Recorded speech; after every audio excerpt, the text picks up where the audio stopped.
میں آپ سے پوچھنا چاہتا ہوں، تربیت کی رٹ تو سبھی لگاتے ہیں کہ تربیت کرو اولاد کی، تربیت کرو اولاد کی، تربیت کرو اولاد کی، تو آئیے معلم انسانیت سے پوچھتے ہیں، معلم کائنات سے پوچھتے ہیں، یا رسول اللہ ہم اولاد کو کیا کیا سکھائیں کہ ہم اولاد کی تربیت کر سکیں؟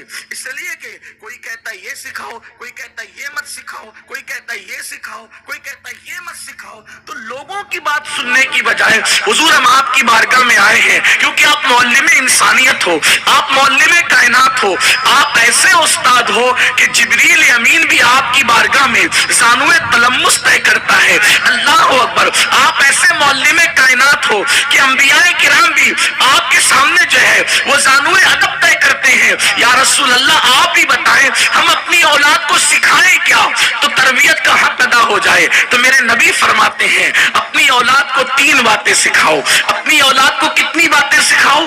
3 باتیں۔ اگر آپ نے 3 باتیں سچی سچی سکھا لی تو گویا کہ تم نے تربیت کا حق ادا کر دیا۔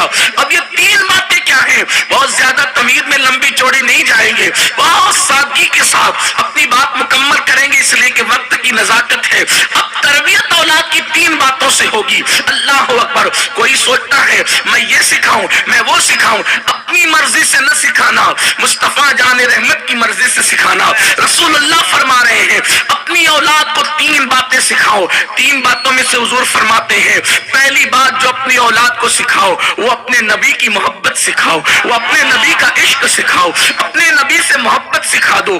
پتا چلا محبت سکھانے کی ذمہ داری استاد کی نہیں ہے، محبت رسول سکھانے کی ذمہ داری پیر کی نہیں ہے، محبت رسول سکھانے کی ذمہ داری خطبہ اور ادبا کی نہیں ہے، محبت رسول سکھانے کی ذمہ داری ماں باپ کی ہے۔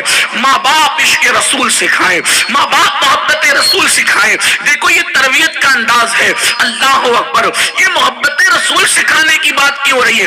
تربیت کا پہلا حصہ ہے عشق مصطفیٰ سکھاؤ، محبت رسول سکھاؤ۔ اور کون سکھائے؟ ماں باپ۔ عشق کس نے سکھانا ہے؟ ماں باپ نے۔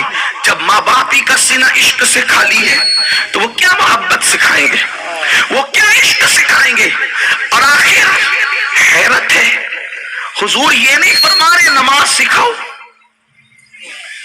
تربیت کا پہلا حصہ نماز نہیں، تربیت کا پہلا حصہ روزے نہیں، تربیت کا پہلا حصہ زکوٰۃ کا باب نہیں، پہلا حصہ تربیت کا عشق مصطفیٰ ہے۔ کیوں؟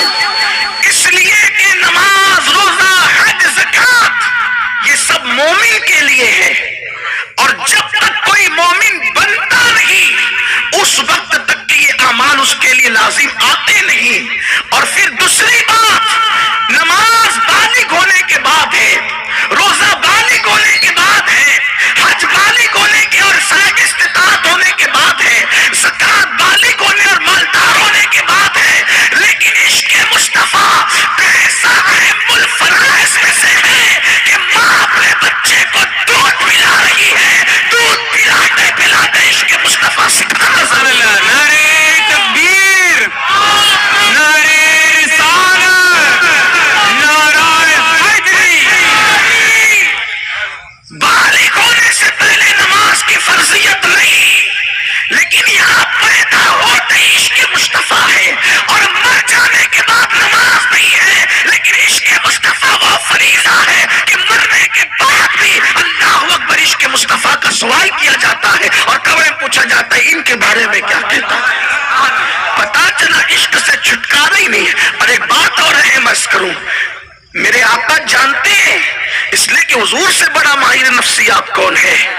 جو نمازی بنے گا ہو سکتا اس سے روزہ چھوٹ جائے، جو روزے دار بنے گا ہو سکتا اس سے زکوٰۃ چھوٹ جائے، جو زکوٰۃ دینے والا بنے گا ہو سکتا اس سے ماں باپ کے حقوق چھوٹ جائے، جو ماں باپ کے حقوق ادا کرنے والا بنے گا ہو سکتا اس سے بیوی کے حقوق چھوٹ جائے، جو بیوی کا حق ادا کرنے والا بنے گا ہو سکتا ہے اس سے پڑوسی کے حق چھوٹ جائے۔ لیکن جو عاشق رسول بن جائے گا وہ دیکھے گا کہ میرے محبوب کی خوشی اس میں ہے کہ میں سب کے حقوق ادا کروں۔ تو جو عاشق ہوگا وہ نمازی بھی ہوگا، وہ حاجی بھی ہوگا، وہ غازی بھی ہوگا، حتیٰ کہ اللہ اکبر وہ پڑوسیوں کے حقوق ادا کرنے والا بھی ہوگا۔ اسی لیے تو عارف رومی سے کسی نے پوچھا تھا کہ میں کیا بنوں کہ سب بن جاؤں؟